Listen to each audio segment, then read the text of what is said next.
Hey everyone, and welcome to this week's tutorial. Today we are going to be working with a wedding collection called Our Wedding from Echo Park. I really love the colors that they have chosen for this collection, and these colors actually work really well with a wedding we attended this past late summer, early fall. So I'm really looking forward to making these pages, and I think that these colors are gorgeous. So we are going to be using the coordinating cardstock. I flipped over every third cardstock just so we can see the different colors. We're also using the coordinating die cuts, and then the 12x12 collection kit, which has the 12x12 sticker sheet. And it has 12 different pattern papers. There's some wood grains in there, like some dam sack kind of patterns, and it's just all about a wedding day. So we're gonna go ahead and we're just gonna get started here by separating all of our papers. I'm gonna go ahead and kind of pull out all of our journaling card papers. I don't intend to use these journaling cards, so if I do like a background better, I'm gonna pull it out. I really love this wood grain. I want to use it as one of my background papers. Ignore my helper there. He's he likes to be involved. Okay, so now we're gonna go ahead and we need to pick 2 more background papers and 2 accent papers. And so I really love this floral print that incorporates all these colors as my first accent paper. And then I went ahead with these dam sack kind of patterns, a pink one and a green one for my final background papers. And now I want to pick something that's going to contrast with my other accent paper. I decided that I liked black the best, so I went ahead and put those other papers aside. Now, I liked both of these, but when I looked at the background, I thought this one on top here it didn't stand out with my background papers enough, so I went ahead with this one in case I wanted to flip it over. And for the cardstock, I just went ahead and picked that chalkboard color along with a pink and green paper that I thought matched the wedding colors the best.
as you can see here, my helper was back and helping me. Hopefully he stays away for a little while. So I wanted to choose a 5x7 photo here just because I think with a wedding, you always have like a standout photo that you love. So I really wanted to utilize this layout with a bigger photo area. And I wanted to keep it super simple. So I'm just putting an area at the bottom here that I will put titling, like so that have the bride's name and the groom's name, and I'll say the name and the other name. And we're just gonna, this layout will be literally as simple as that.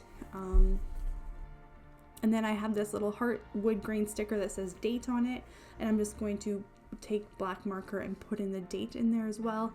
Keep it super simple for this layout, and just put a big titling that says their name. I probably will showcase that on a different video because I'm planning to invest in something to do my titling, but I want to play around with it first before I really showcase it on the channel.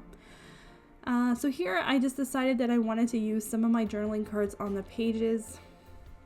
I went with some of the quotes that I love the most and some that have like the right florals that I wanted.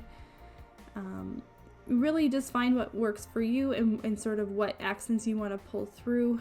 I definitely really loved some of the quotes and what the designer chose for this collection. I love this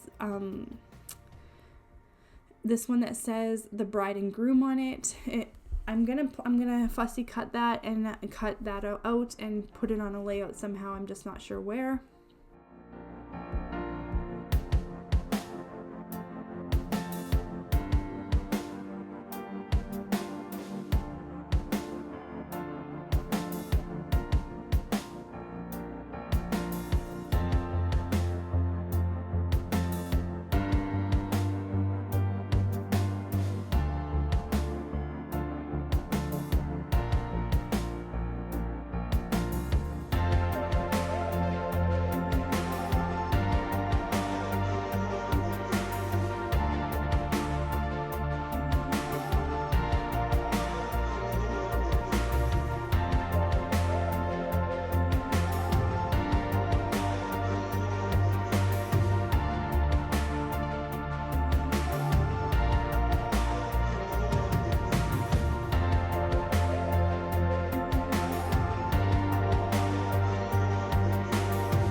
So I thought this layout would be the perfect place to put this congratulations to the bride and groom accent. I have some photos that I would love to put of my husband and I with the bride and groom on this layout or out on the dance floor. So I love how that cut up journaling card that says congratulations to the bride and groom stands out against that wood grain. I think it ended up being perfect against that background. Not really happy with that little flower pot that says Mr. and Mrs. on it. Underneath it, I think it's in the middle and it's awkward. So I'm gonna have to try and figure out how to change the placement of my photo areas a little bit just to make up for that blank area in between the two photo areas. And then I'm just putting accents around it. So I wanted to have an accent at the bottom of that 4x6 photo area that was like a wood grain, but it was sort of linear as well. That way it sort of ties in the background to the foreground of on top of all the other layers. And then it was looking really blank on top of that 4x6 photo area.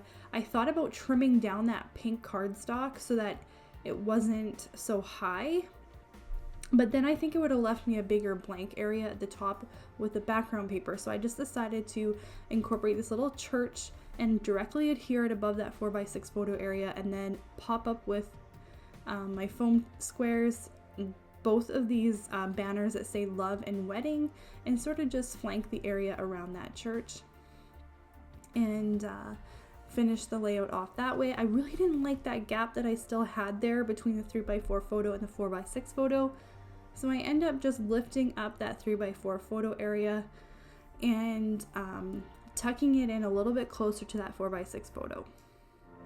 Okay, and then I just finish off that top accent with 3 hearts placed sort of in a triangle around that base accent.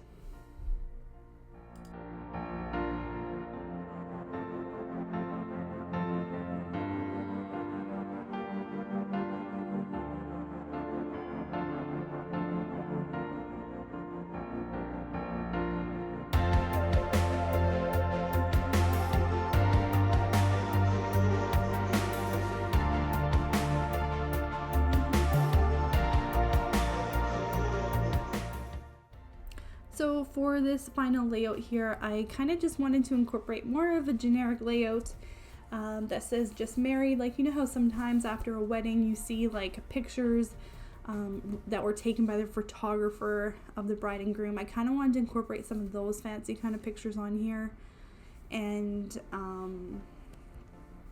I wanted it to be a little bit maybe more florals and a little bit more simple. So that's what I went ahead and did with this layout. So I would like to thank you guys all for watching this video, and we will see you in a couple weeks with a new video, and I hope everyone has a great weekend.